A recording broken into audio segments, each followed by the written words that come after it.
कचऱ्याच्या गाड्या वेळेवर नसतात, रस्ते नाहीत व्यवस्थित, गाड्या या जागे नाहीत. अस्वच्छता इतकी आहे, इतकं घाणीचं आणि कचऱ्याचं साम्राज्य आहे. म्हणजे वेळेवर ते झाडूवाले ते येत नाही. पाण्यामुळे आम्हाला खूप त्रास आहे. तर मी सायरा सय्यद 2017 पर्यंत आम्हाला जे सुखसुविधा होत्या त्या आता तात्पुरत्याच होत्या असं म्हणावं लागेल आम्हाला.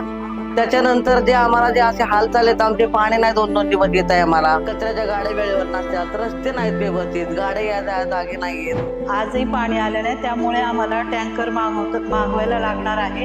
आणि असं पाणी नाही आलं की मग आम्हाला 500 रुपये देऊन पाण्याचा टँकर मागवावं लागतो. आमच्या लेकरं बाळांना सुद्धा कधी कधी आंघोळ्या जरी करायच्या म्हटल्या तरी आम्ही कधी कधी मुलांना तोंडात पाय धुवूनच शाळेमध्ये पाठवतो.